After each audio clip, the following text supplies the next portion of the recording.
আমার ড্রাগস কারখানায় পুলিশ এসেছিল অভি। সারফারাজের শীতল গলার ভয়ানক কথায় কথা বলার ভাষা হারিয়ে ফেলল অভিরূপ। পাল্টা প্রশ্ন ফাঁকা মস্তিষ্কে এলো না, তবুও কিছুক্ষণ স্তব্ধ থেকে বিড়বিড় করে শুধালো। পরে কেবিন সব সামিল এসে, কিন্তু আমার প্রশ্ন হলো পুলিশকে খবর কে দিয়েছে? অভিরূপ কপাল কুঁচকে কিছু ভাবার চেষ্টা করলো, এরপর উত্তর দিল। জিসকিনকে আমার সুবিধা মনে হচ্ছে না। ইয়ংকে বল ওর উপর নজরদারি করতে। ঠিক ধরেছিস, আমি নিজে ওকে সন্দেহ করেছি। আমার তীর যদি সঠিক নিশানায় লাগে তবে ওর জন্য খুব সুন্দর সুন্দর শাস্তির ব্যবস্থা করব আমি। যদিও ভেবে রেখেছি ওর মৃত্যু ঠিক কীভাবে হবে। অ্যাটলিস্ট কোনো বিশ্বাসঘাতক আমার হাত থেকে বাঁচতে পারবে না। অভিরূপের সাথে কথা শেষ করে ইয়ং আর লুইসের সাথে ভিডিও কনফারেন্সে প্রয়োজনীয় কথা বলল সারফারাজ। এরপর তাদের এমার্জেন্সি বাংলাদেশে আসার জন্য টিকিট কাটতে বলল। ল্যাপটপ রেখে সুফিয়ান চৌধুরীর বিষয়ে অভিরূপের কাছে মুখ খুলল সারফারাজ। কমিশনার আমার সাথে এক দারুণ খেলা খেলছে অভি। রূপকথা পালক বাবা কি করেছে? ভদ্রলোক কোনো কারণে রূপকথাকে আমার থেকে দূরে রাখতে চায়। এটা আমার সহ্য হচ্ছে না। কমিশনারকে পানি দিয়ে চিবিয়ে খেতে ইচ্ছে করছে রে। বাবা হিসেবে এটা স্বাভাবিক নয়। তোর বিবেক কি বলে? বিবেক তো আবেগের কাছে হেরে বসে আছে। আবেগে ভাবছি আমি, আপাতত বিবেক কাজ করছে না। কমিশনার তার জায়গায় রাইট। কেউ চাইবে না নিজের মেয়ে কোনো ভয়ানক ক্রিমিনালের চক্করে যারাক। অভিরূপের তেতো সত্যি কথায় সারফারাজের চকচকে ফর্সা মুখে অমাবস্যার অন্ধকার নামলো। দাঁত দিয়ে নিম্নভাগের পাতলা ঠোঁট কামড়ে ধরে ঠোঁট পাউট করলো, এরপর বলল। আমি কি তার মেয়েকে চুমু খেতে চাইছি নাকি?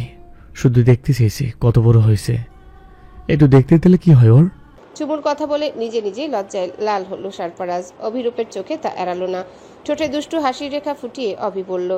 চুমু কিভাবে খেতে হয় তুই জানিস? খেয়েছিস কাউকে চুমু? সারফারাজ বুঝলো অভি সুযোগ পেয়েছে তাকে হেনস্থা করার। এই সুযোগ কোনোভাবে অভিকে দেওয়া যাবে না, তাই চোখে মুখে গম্ভীরতার কঠোরতা ফুটিয়ে বলল। কমিশনার এক বেঢক মেয়ে মানুষের ছবি আমাকে দেখিয়েছে। দেখিয়ে বলেছে ওটা রূপকথা। বিশ্বাস হয়নি আমার। অত কিউট একটা বাচ্চা কখনই এমন বেখাপ্পা চেহারার অধিকার হতে পারে না। কিন্তু যখন আমি রিয়েলি রূপকথাকে দেখেছি, বিশ্বাস কর আমার হৃৎপিণ্ডে ধারকান বন্ধ হয়ে গেছে। তুই দেখেছিস ওকে সামনে থেকে? অন্যমনস্ক হয়ে সারফারাজ উত্তর দেয়। উচ্ছ্বসিত অভি শুধায়। কেমন দেখতে? তুই কল্পনা করে অনুমানের ভিত্তিতে যেমন ছবি এঁকেছিস তার মতো? তার চাইতেও সুন্দর। রূপকথার আলাপচারিতার ঘড়ির কাঁটা তরতর করে সময় পার করে দিল আরো 2 ঘন্টা। রূপকথাকে নিয়ে সারফারাজের অনুভূতি কি তা বোঝা গেল না। এবার অভিরূপ ধরেই নিল সারফারাজকে দিয়ে এই জন্মে প্রেম ভালোবাসা বিয়ে কিচ্ছুটি হবে না। কথায় কথায় সারফারাজ হঠাৎ কঠিন মুখশ্রী করে বলে উঠল। নীরাজ মোর্শেদের খবর নিয়েছিস? অভিরূপ মাথা ঝাঁকিয়ে বলল। বুড়ো হয়ে গেছে, ছেড়ে দে। 2 দিন পর এমনিতেই মরে যাবে। রূপকথার কপাল ফাটিয়েছিল ওই নীরাজ। আমি ওকে বলেছি আমি ওকে খেয়ে ফেলবো। আমি আমার কথা বরখালাপ কখনো করিনি। ওকে না খেলে আমার পেটের ক্ষুধা মিটবে না রে। তপ্ত শ্বাস ফেলে অভিরূপ একটা ঠিকানা বের করে বলল। এখানে ছেলে মেয়ে আর ছোট একটা নাতনি নিয়ে থাকে। স্ত্রী গত হয়েছে অনেক আগে। ক্যারিয়ারে অসৎ থাকায় তাকে সাসপেন্ড করা হয়েছে বছর 4 আগে। তাচ্ছিল্য হেসে সারফারাজ বলল। কুকুরের লেজে গিয়ে মাখলেও তা বাঁকা থাকে। অভি আর সারফারাজের কথার মাঝখানে নজরুল এসে গলা খাকারি দিল দরজার বাইরে। সারফারাজ বুঝলো খাবার জন্য ডাকতে এসেছে নজরুল, তাই ভনিতা না করে গলা বাড়িয়ে বলল। টেবিলে খাবার দেওয়া আসছি। সকালের খাবার দুপুরের একটু আগে আগে খেলো অভিরূপ আর সারফারাজ। এরপর ঝটপট সাবান নিয়ে অভির সাথে বাইরে যাবার জন্য তৈরি হলো সে। মাথার ভেজা চুলগুলো মুছে গায়ে একটা ব্ল্যাক শার্ট চাপালো, ব্ল্যাক প্যান্ট আর ব্ল্যাক স্যুটে নিজেকে সাজিয়ে রোদ চশমা নিয়ে বেরিয়ে এলো বাড়ির বাইরে। কিন্তু চপ্পল পা দুটো নিমিষেই থেমে গেল অনাকাঙ্ক্ষিত কারো আগমনে। সামনে আগত 2 মানবীকে দেখে অভিরূপ শুধালো। তোর আত্মীয়? সারফারাজ আনমনে জবাব দিল। কেমন আত্মীয়? আত্মার আত্মীয় এই রূপকথা। মনের মাধুরী মিশিয়ে সেজেছে ন্যালি, একদম হালকা পাতলা পার্টি সাজের মতো। কোকড়ানো ঝাঁকড়া চুলগুলো স্ট্রেট করে ছেড়ে কাঁধের 2 পাশে ফেলে রেখেছে। ঠোঁটে কালারফুল লিপস্টিক দিয়েছে। চোখে মোটা করে আইলাইনার, কাজল সব টেনেছে, পরেছে দামি ড্রেস, অসুস্থ রূপকথাকেও ধরে বেঁধে সাজিয়েছে।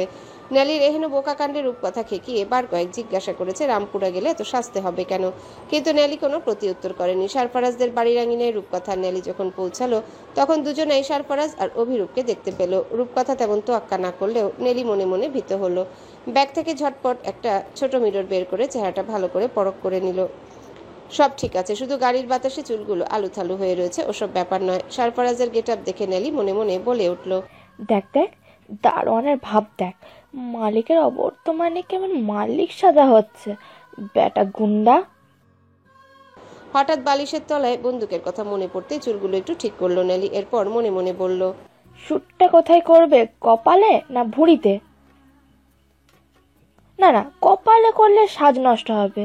পত্রিকায় না এলে খবরের শিরোনামে ছবি সুন্দর হওয়া যায়। হাতে পায়ে ধরে অনুরোধ করে বলবো ভুঁড়িতে মারতে। আমার অনুরোধ অমান্য করে বজ্জাত লোকটা যদি পাছুতে মারে। মনের ভয়ানক ধারণায় জিভ কেটে মাথা নাড়ি নিজের পাছুতে একবার হাত বুলালো নেলি। সাদা পাছু দুটো রক্তে রঞ্জিত হবে, আহ কি নিদারুণ ব্যথা। এদিকে অভিরূপ নেলির দিকে তাকিয়ে কপাল কুঁচকে ফেললো। মেয়েটার হাবভাব কিছুই সুবিধার মনে হচ্ছে না। সারফারাজের কোন কালের আত্মীয় এই মেয়েটা তা জানার জন্য অভিরূপের মন আকুলি বিকুলি করে উঠল। বোকা নেলিকে ফেলে ধীর দুর্বল পায়ে সারফারাজের সামনে এসে দাঁড়ালো রূপকথা। এরপর মিহি চিকন গলায় বলল, দেখুন, আমরা সেদিনের ঘটনার জন্য অনুতপ্ত।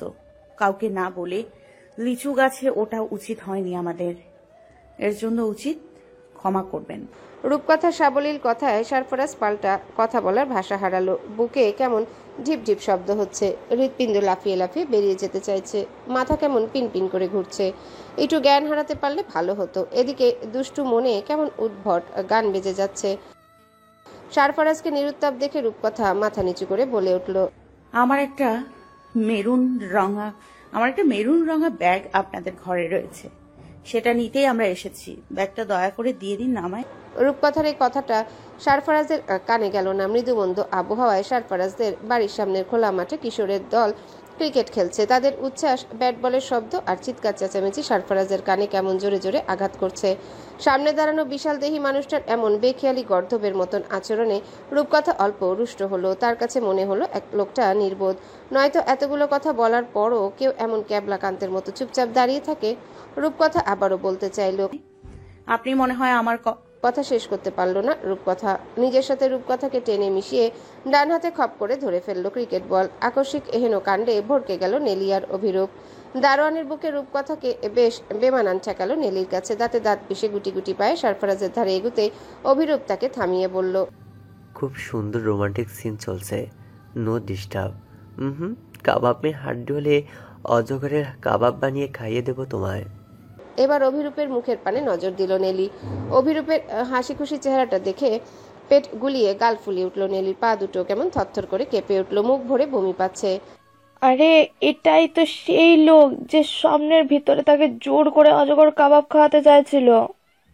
ভয়াবহ দুঃস্বপ্নের কথা মনে পড়তে নেলির কান্না পেল। মোটা কাজল ল্যাপটানো চোখ জোড়া কচলে বোঝার চেষ্টা করলো তার সামনে যেই ব্যক্তি রয়েছে এই সেই স্বপ্ন মানব কিনা। চোখ কচলেও একই ব্যক্তিকেই দেখলো। এদিকে কচলানি খেয়ে চোখের কাজল, কোটর আর গাল লেপটে একাকার হলো। নেলিকে দেখতে কেমন বোকা ভূতের মতো লাগছে। অভিরূপ বহু কষ্টে নিজের হাসি চেপে রাখলো, কিন্তু জ্ঞান হারানোর উপক্রম হলো নেলির। সারফারাজের প্রশস্ত বুকে চোখ বুজে মাথা ঠেকিয়ে রেখেছে রূপকথা। বুকটা কেমন নিরাপদ ভরসাস্থল মনে হলো। ভেতর থেকে কেউ বলে উঠল, কতদিন পর এমন শান্তি পেলেন? রূপকথা উত্তর দিতে পারল না সেই প্রশ্নের। মন না চাইতেও মাথা তুলতে চাইলো রূপকথা, কিন্তু চেপে ধরল সারফারাজ। এরপর অজান্তেই বলে ফেলল, যন্ত্রণায় দগ্ধ হতাশ নিভতে শুরু করেছে সবে, আর একটু থাকো প্লিজ। এক হাতে লাল রঙের কুকাবুড়া ক্রিকেট বল, আরেক হাতে রূপকথার মাথা নিজের প্রশস্ত বক্ষে চেপে শক্ত হয়ে দাঁড়িয়ে আছে সারফারাজ। গত রাতে কেটে ফালি হওয়া হাতের তালু ধেয়ে আসা বলের আঘাতে আরেকটু রঞ্জনধারার উৎপত্তি করলো, কিন্তু তাতে ভ্রুক্ষেপ প্রকাশ করলো না সারফারাজ। বলটা ধরার জন্য যেভাবে হাত বাড়িয়েছিল এখনো সেভাবে দাঁড়িয়ে আছে সে। মুঠি পাকিয়ে বলখানা চেপে ধরার দরুন কাটা ঘায়ে টেনে আসা চামড়ায় টান লেগে ফিনকি দিয়ে রক্ত ছুটল। হাতের থাবা পেরিয়ে সেই রক্তিম তরল আঙিনায় সবুজ ঘাসে টপটপ করে বিলীন হলো। এতেও নিরুত্তাপ এই অনুভূতিহীন মানব। সারফারাজের আবদার ইচ্ছে থাকা সত্ত্বেও পূরণ করলো না রূপকথা। কেমন যেন অস্বস্তি হচ্ছে তার। মানুষটা কেমন রহস্যময়। রূপকথার মাথা তার বুকে ঠেসে রাখলে যন্ত্রণাদগ্ধ হুতাশন নিভে কি করে। সারফরাজের আগামাথাহীন কথা রূপকথার মস্তিষ্কে খেলল না, তাই সারফরাজের হাতের থাবা থেকে জোরপূর্বক নিজের মাথা তুলে সারফরাজের বুকে থুতনি রেখে ঠোঁট টিপে একবার পিটপিট করে সারফরাজের মুখ পানে চাইল। প্রথম দর্শনে সারফরাজের ঠোঁটের নিচের কুচকুচে কালো তিলটা রূপকথার সবকিছু এলোমেলো করে দিল।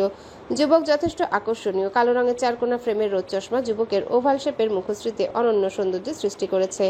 কালচে লাল ঠোঁট দুটো টসটসে ভেজা, মসৃণ মুখমণ্ডল চকচকে রোদে কেমন গ্লেজ ছড়াচ্ছে, মনে হচ্ছে আঙ্গুল দিয়ে আলতো টোকা দিলে পাতলা গাল দুটো ফেটে যাবে। যুবকের শক্ত চোয়ালার অ্যাডাম অ্যাপেল রূপকথার বুকে ধরাস ধরাস হাতুড়ি পেটালো। এহেন আপত্তিকর পরিস্থিতিতে দৃষ্টি সরিয়ে অন্যত্র নজর দিল রূপকথা। মানুষটা যথেষ্ট আকর্ষণীয়, আভিজাত্য আর গাম্ভীর্য শরীর ঠিকরে বেরিয়ে আসতে চাইছে। যে কোনো মেয়েই এমন পুরুষকে প্রেমিক হিসেবে প্রত্যাশা করবে, কিন্তু রূপকথার এমন মনে হলো না। হঠাৎ সারফরাজের রক্ত ভেজা হাতে নজর গেল রূপকথার। বিস্ফোরিত নেত্রে সারফরাজের হাত চেপে ধরে উত্তেজিত গলায় বলে উঠল, আরে আপনার হাত কেটে রক্ত করাচ্ছে, হসপিটালে চলুন। রূপকথার উঁচু আওয়াজে সম্বিত ফিরে পেল সারফরাজ। এদিকে ছেলেগুলো নিজেদের বল খুঁজতে খুঁজতে সারফরাজের গেটের সামনে এসে দাঁড়ালো। এরপর ডেকে বলে উঠল, ভাইয়া বলটা দিয়ে দিন। ছেলেটার বল নেবার প্রস্তাবে সারফরাজের মুখে অশ্রাব্য গালাগাল কিলবিল করে উঠল। আর একটু হলে রূপকথার আঘাত লাগতো, যেই আঘাত সইতে সারফরাজদেরই দাঁতে দাঁত চাপতে হয়েছে। সেই আঘাত রূপকথা সইত কি করে? বল না দিয়ে সারফরাজ আরো শক্ত করে চেপে ধরে অভিকে ডেকে বলে উঠল, অভে। নেলিকে ছেড়ে সারফরাজের সামনে এসে দাঁড়ালো অভি। এরপর শুধালো, কি? বলটা দেওয়ার আগে আমি ঠিক কী ধরনের কথা বলতে পারি? ওই মানে ছেলেগুলোকে, তার সম্পর্কে তোর কোনো আন্দাজ আছে? অভিরূপ মাথা দুলালো। সারফরাজ সন্তুষ্ট হলো বন্ধুর চতুরতা। এরপর ঠোঁটে হাসির রেখা টেনে বলে উঠল, যা বলে আয়। অভিরূপ মাথা নাড়ালো। এমন শব্দ সে বলতে পারবে না, কিন্তু সারফরাজ নাছর বান্ধা। অভিকে এক প্রকার থ্রেড দিয়েই বলল, আমার কথা অমান্য করলে কি পানিশমেন্ট পাবি তা তুই জানিস। ব্রাউনি দিয়ে টর্চার করবো তোকে। ব্রাউনির কথা মনে পড়তে আত্মা কেঁপে উঠল অভিরূপের। সারফরাজের ড্রাগ সাপ্লাইয়ের সমস্ত রক্ষণাবেক্ষণ করে এই ব্রাউনি। বেচারা ছেলে নাকি মেয়ে অভিরূপ জানে না, কিন্তু সুযোগ পেলে গায়ে ঢলে পড়ে, কোথায় কোথায় হাত বুলায় কে জানে। নিজের ইজ্জত বাঁচাতে ফাঁকা ঢোক গিলে গেটের কাছে হেঁটে গেল অভি। এরপর ছেলেগুলোর উদ্দেশ্যে ফিসফিস করে বলল, ওই বল পাবে না শাওয়ার নাতি। আর যদি আমার কথা না শুনে জিদ ধরে দাঁড়িয়ে জ্ঞান জ্ঞান করতে থাকো, তবে প্যান্ট খুলে এমন জায়গা বল ভরে দেব, বাথরুমে বসে বসে কাঁদতে হবে। বাড়ি ফিরে যাও। মানুষটা দেখতে সুন্দর, কিন্তু বড্ড ভয়ানক। অভিরূপের কথা গায়ে মাখল না দলনেতা। সে বুক টান করে অভিরূপকে বলে উঠল, ওনাকে ডাকুন, আমি কথা বলতে চাই ওনার সাথে। বলটা অনেক দামি, খেলতে গেলে টুকটা গায়ে লাগবেই, এত রিয়্যাক্ট করার কি আছে? কথাটা বলেই বলের চিন্তায় তর সইল না ছেলেটি। সে সারফরাজকে উদ্দেশ্য করে ডেকে উঠল, এই যে চশমাওয়ালা আঙ্কেল, বলটা দিন তো। আঙ্কেল সম্বোধনে সারফরাজের মসৃণ ফর্সা কপালে ভাঁজ পড়ল। ভাঁজটা রাগের নাকি অপজ্ঞার বুঝল না রূপকথা। সারফরাজ রূপকথার হাত টেনে সরিয়ে আদুরে গলায় বলল, 1 মিনিট। বাধ্যের ন্যায় ঘাড় কাত করলো রূপকথা। রক্তাক্ত বল নিয়ে ব্লেজারের বাটন খুলতে খুলতে লম্বা পায়ে গেটের কাছে এগিয়ে এলো সারফরাজ। এরপর ব্লেজারের ভেতরে পকেট থেকে নিজের বন্দুকখানা হাতে নিয়ে গাল চুলকাতে চুলকাতে শুধালো, আঙ্কেল বলে ডেকেছে কে আমায়? আর বল কার? সারফরাজের হাতে বন্দুক দেখে দলনেতার বেলুন ফুস করে চুপসে গেল। ভয়ে আত্মারাম দেহ ছেড়ে বেরোতে চাইছে। সে সাহসের আশায় ভয়ার্ত পাংশু মুখে পেছনে তাকিয়ে দেখলো কেউ নেই। সে একা দাঁড়িয়ে আছে। ইতিমধ্যে সকলেই সঙ্গোপনে কেটে পড়েছে। বন্ধুদের এহেন বেইমানিতে কেমন তলপেটে হিসুর প্রচন্ড চাপ অনুভব করলো। সে মুখে অসহায়ের ছাপ ফুটিয়ে বলে উঠল, আমার ওয়াশরুমে যেতে হবে ভাইয়া, দেরি হলে সর্বনাশ হবে। সারফরাজ তীর্যক হেসে বলে উঠল, আর বল খেলবি এভাবে? ছেলেটা মাথা নাড়িয়ে বলল, জীবনেও না। সারফরাজ বন্দুকের নল দিয়ে ছেলেটার এলোমেলো চুল ঠিক করতে করতে বলল, ঠিক আছে, বাড়ি যা। অনুমতি পেতেই ব্যাট বুকে চেপে ভো দৌড় দিল ছেলেটা যেতেই রূপকথার সামনে পুনরায় এসে দাঁড়ালো সারফরাজ। এরপর শুধালো, হ্যাঁ কি যেন বলেছিলে?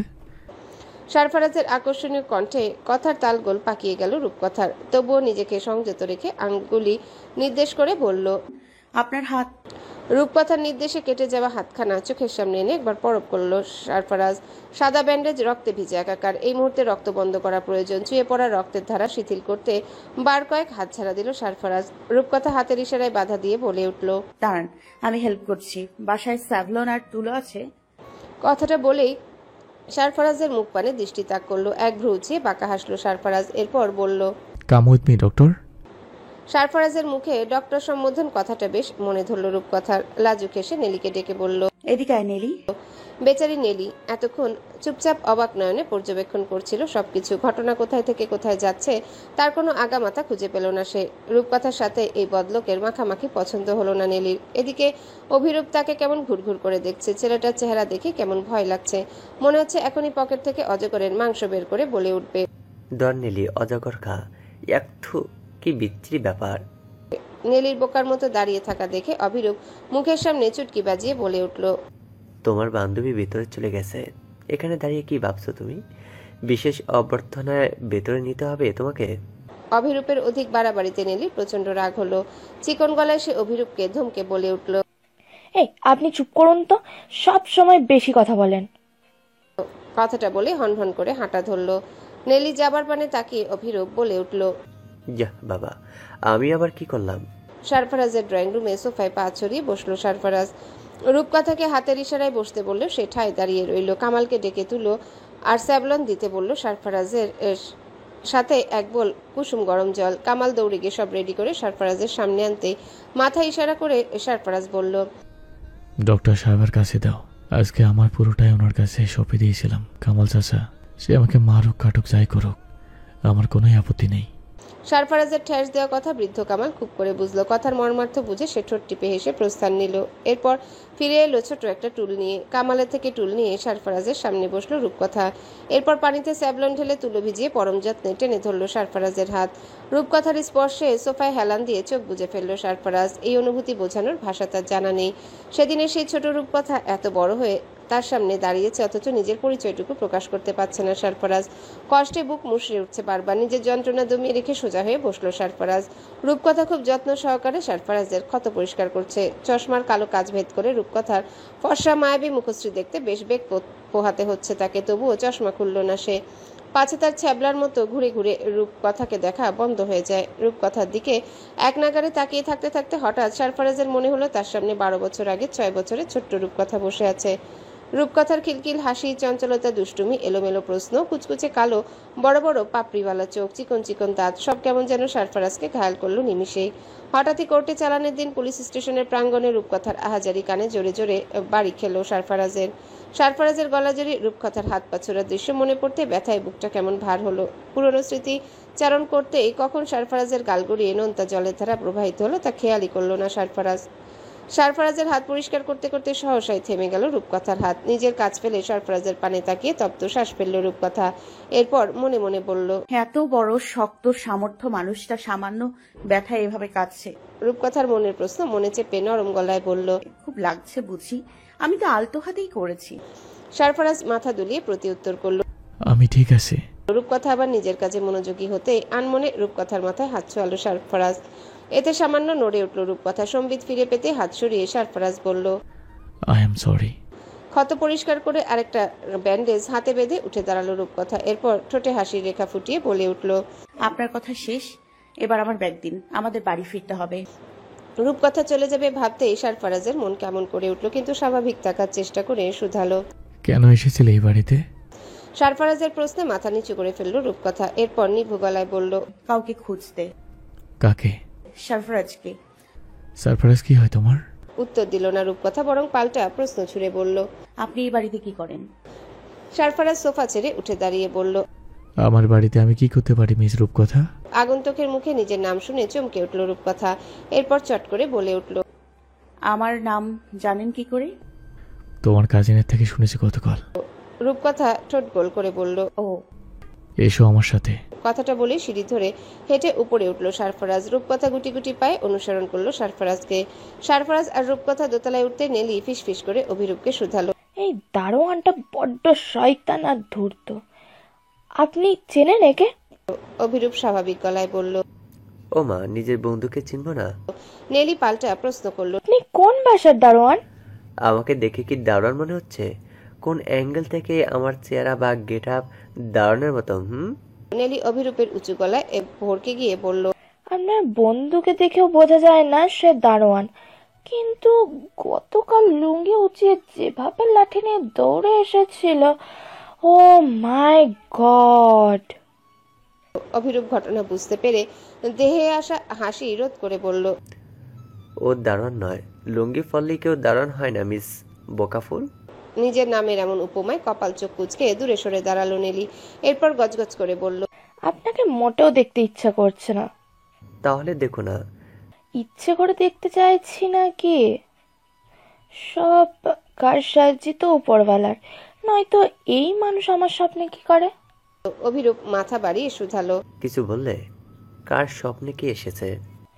ধ্যাত, বলেই ঘর ছেড়ে বেরিয়ে এলো নেলি। বাইরের লিচু গাছ কেমন হাত ইশারায় তাকে ডাকছে, কিন্তু গতকালের দুর্ঘটনা মনে করে লোভ লালসা মাটি চাপা দিল নেলি। নেলির পেছন পেছন অভিরূপ এসে দাঁড়ালো। এরপর প্যান্টের পকেটে হাত গুজে নিচু হয়ে শুধালো।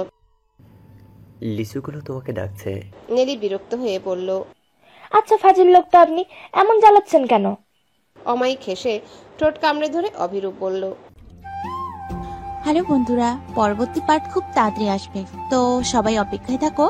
আর চ্যানেলটি যারা এখনো সাবস্ক্রাইব করনি তারা পরবর্তী পার্ট দেখার জন্য চ্যানেলটি সাবস্ক্রাইব করে রেখো। ধন্যবাদ সবাইকে, আমাদের সাথেই থেকো।